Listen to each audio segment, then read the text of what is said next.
Hello everyone, my name is Don K. Preston. I am the president of Preterist Research Institute. Thanks for joining me for Preston's Ponderings. Well, we're in the midst of doing a little bit of response to Dr. James White, who in a YouTube video called Full Preterism, Heresy. One of the arguments that was presented was, well, preterists appeal to Luke 21 verse 22, which says, admittedly in a discussion of the fall of Jerusalem in AD 70, Jesus said, "These be the days of vengeance in which all things that are written must be fulfilled." Dr. White made the observation, well, the word all can very often be limited. Well, that's clearly the truth. Point number two, he said only the context can determine whether or not the word all is being used in a comprehensive manner or not. Well, that's obviously true. But what Dr. White was saying was, where the preterists missed the point in Luke 21 verse 22 is that what Jesus was saying is that all of the prophecies of the fall of Jerusalem in AD 70, those were the prophecies. Those were all things written that Jesus was referring to. Well, amen. I don't have a problem with that. But here's the problem. What Dr. White is missing is that the Bible invariably places the consummation of all eschatology at the time of the judgment of Israel, the end of her age. The Bible never, listen to me very carefully, the Bible never puts the second coming, judgment, and resurrection at the end of the Christian age. That is an unbiblical doctrine.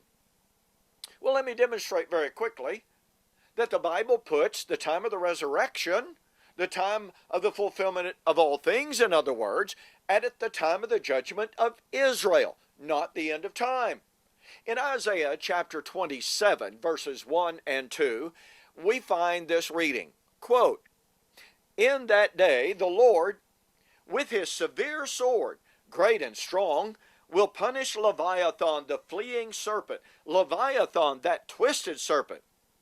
"And he will slay the reptile that is in the sea. In that day, sing to her a vineyard of red wine.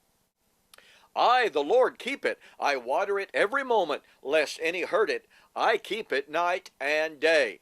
Now, folks, here very clearly is a prediction of the restoration of Israel under the Messiah. But when would that be? It would be when Leviathan, the great serpent, would be destroyed. Who is Leviathan?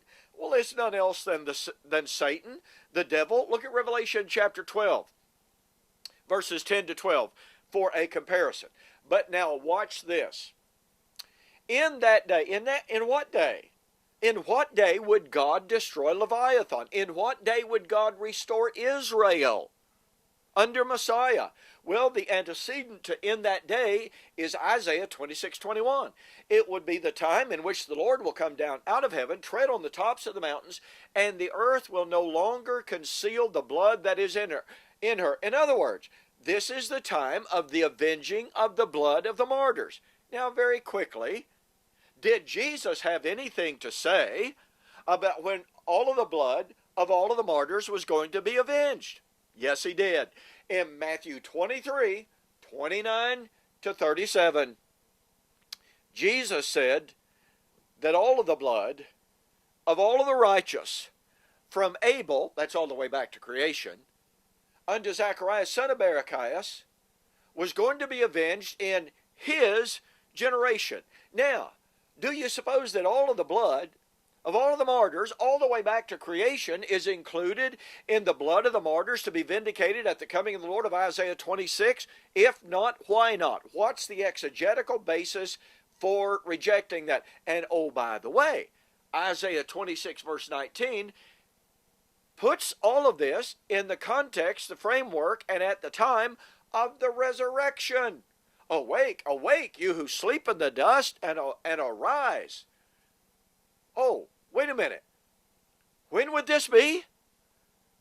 When all of the blood of all of the martyrs would be vindicated. So, the resurrection, the destruction of Leviathan would be when the blood of the martyrs was vindicated. Jesus said all of the blood of all the martyrs would be vindicated in the judgment of Israel in AD 70. Do you see? Dr. White has missed it. The Bible places the eschatological consummation at the fall of Jerusalem. Thus, Jesus said, "These be the days of vengeance, in which all things that are written must be fulfilled." All things that are written includes the destruction of Satan, the avenging of the blood of the martyrs, which Jesus put in AD 70. Thus, Luke 21:22 includes the destruction of Satan, includes the resurrection, fulfilled in AD 70. Hey, you know, we got a whole lot more on this topic in my book, Like Father, Like Son, on Clouds of Glory. If you want a tremendous discussion of the topic and theme of the avenging of the blood of the martyrs, which is one of the most overlooked eschatological themes and motifs in all eschatology, get my book, Like Father, Like Son. It is available at www.eschatology.org or www.bibleprophecy.com. That book contains one of the most lengthy discussions of this incredibly important doctrine of the avenging of the blood of the martyrs that you'll find anywhere. Go to eschatology.org or bibleprophecy.com and get your copy of Like Father, Like Son on Clouds of Glory. Thanks for joining me for Preston's Ponderings. We'll see you on the flip side.